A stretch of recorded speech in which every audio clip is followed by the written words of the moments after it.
আরজি করের ঘটনায় এবার মিছিল কল্যাণী এমসের ডাক্তারদের। বাংলার মানুষের সব থেকে হতাশা যে আমরা এক বড় দানবকে পুষে রেখেছি।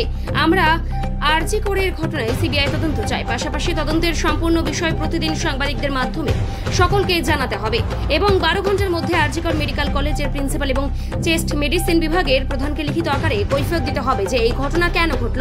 আরজি কর মেডিকেল কলেজের ডাক্তারি পড়ুয়ার মৃত্যুর ঘটনায় এবার কল্যাণী এমসে আন্দোলনে নেমে এই রকমই জানালেন ডাক্তাররা। আজ কল্যাণী এমস হাসপাতালের ভেতরেই তারা একটি বিক্ষোভ মিছিল করেন। পাশাপাশি তারা এও বলেন, যেহেতু আমাদের কর্তব্য মানুষের চিকিৎসা করা, তাই আমরা চিকিৎসা বন্ধ রাখতে পারিনি। তবে যতদিন পর্যন্ত না সঠিক বিচার হচ্ছে ততদিন পর্যন্ত আমরা আন্দোলন চালিয়ে যাব। আমাদের সেকেন্ড ইয়ার পিইডি দিদি, তার সাথে যেভাবে যৌন হেনস্থা এবং তার খুন করা হয়েছে এক দানবীয় প্রকৃতিতে, সেটা আমরা ডাক্তারি রেসিডেন্ট, নার্সিং অফিসার, আমাদের সুলভ স্টাফ, আমাদের ফ্যাকাল্টিরা, তারা কেউ মেনে নিতে পারছে না।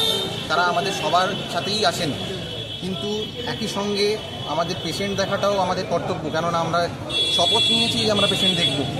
সুতরাং শুধু আমরা অ্যাজ এ রেসিডেন্ট, ইন্টার্ন খালি এই প্রোটেস্টে আছি, কিন্তু ফ্যাকাল্টিরা তারা একই সঙ্গে পেশেন্ট দেখছেন। যদি কোনো সময় এমার্জেন্সিতে পেশেন্ট আসে, সেই ক্ষেত্রে আমরাও পেশেন্ট দেখায় যোগ দেব। কিন্তু আজকে আউটডোর পরিষেবা বন্ধ। আউটডোর পরিষেবা আমাদের কলেজে বন্ধ নয়, কেননা আমাদের ফ্যাকাল্টিরা পেশেন্ট দেখছে। না না না, সবাই তো হতাশার মধ্যে চলে যাচ্ছেন। মোটেই হতাশার মধ্যে যাওয়ার কোনো দরকার নেই, কেননা প্রথম হতাশা তো সারা বঙ্গের মানুষ এবং সারা ভারতবর্ষে এই কারণে যাওয়া উচিত যে আমরা এতদিন একজন দানবকে লালন পোষণ করে বড় করেছি এবং তাদেরকে পুলিশে রেখেছি। সব থেকে বড় কথা, এটা তো সব থেকে বড় আশাহত হওয়ার জায়গা সারা ভারতবর্ষে। আপনারা যে পথে নামলেন, কি সিবিআই তদন্ত? আমরা অবশ্যই সিবিআই তদন্ত চাইছি।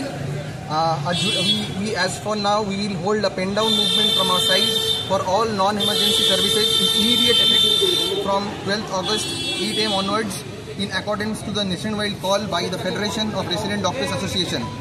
And our demands are as follows: a judicial inquiry to ensure accountability, involvement of a central agency to investigate the case impartially, nation media pressure on the government to ensure transparency, a fair, transparent and unbiased investigation process, regular press release by concerned authorities to update on the investigation, immediate intervention by the Union Home Minister and the Health Minister of India, implementation of stringent central laws under the Central Protection Act to safeguard doctors and ensure security in hospitals nationwide.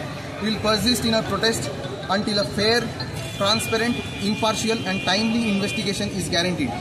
কিন্তু ব্যাপার হচ্ছে আপনাদের এমসে হসপিটালে কোনো নিরাপত্তা।